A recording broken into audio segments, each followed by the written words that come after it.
নমস্কার, আম্মুর রান্নাবাটিতে আপনাদের সবাইকে স্বাগত। কেমন আছেন আপনারা সবাই? আমিও খুব ভালো আছি।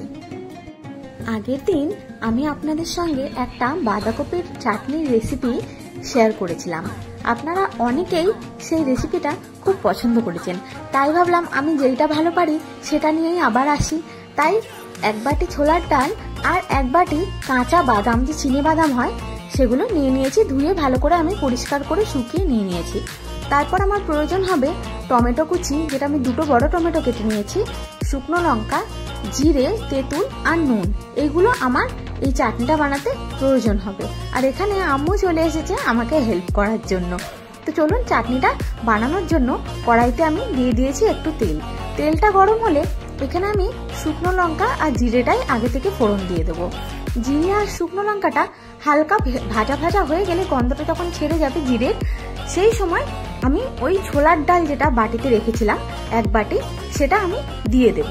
দিয়ে এবার হালকা হালকা করে ভাজতে থাকবো, একদম যেন খুব কড়কড়া না হয়ে যায়, হালকা হালকা লাল। তারপরে আপনারা বুঝতে পারবেন, যখন আপনারা ভাজবেন দেখবেন ডালের একটা সুন্দর গন্ধ বেরোয়। সেই গন্ধটা যখন বেরোবে তাতে আমি বাদামগুলো দিয়ে দেবো। এই ক্ষেত্রে কি হবে, বাদামগুলো একেবারে পুড়ে যাবে না, কিন্তু সাউন্ড আসবে, দেখবেন পটপট করে বাদামটা যে ভাজা হয় সেই ভাজার সাউন্ড আসবে। যখন বাদামগুলো ভাজা হয়ে গেল, এবার আমি টমেটোটা দিয়ে দিলাম। টমেটোটা দিয়ে একটু নেড়ে চেড়ে এখানে আমি নুন দেব। নুনটা দিলে কি হবে, টমেটোটা সফট হতে সাহায্য করবে। অলমোস্ট টমেটোটা সফট হয়ে গেছে। এবার আমি একটু জল দেবো, যাতে টমেটো বাদাম এগুলো কড়াইতে নিচে লেগে না যায়। সেই জন্য জলটা একটুখানি যখন ফুটে ফুটে আসবে নাড়াচাড়া করে, আমি তখন এতে দেব তেঁতুলটা। তেঁতুলটা এখন দেওয়ার কারণ হচ্ছে, তাহলে তেঁতুলটা গলে যাবে। আমার যতটা দরকার ছিল, জলটা যখন শুকিয়ে গেছে আমি এটাকে বন্ধ করে দিয়েছিলাম। তারপর আমাকে ঠান্ডা হতে দিতে হবে। মোটামুটি এটা আমার একবেলা লেগে যায়, কারণ আমি একটু বেশি বানাই 7 দিনের জন্য, সেই জন্য। তারপর আমি একটা মিক্সিতে ট্রান্সফার করে নিয়েছি। এই দেখুন, এইভাবে একটু জল তখনও দিতে হবে, কিন্তু দিয়ে আমি বেটে নিয়েছি। এইবার আমি একটা বাটিতে ট্রান্সফার করে নিয়েছি। এবার আমি একটা ফোড়ন দেব। ফোড়নে আমি সেখানেও রেখেছি শুকনো লঙ্কা, সর্ষে, জিরে আর কারি পাতা।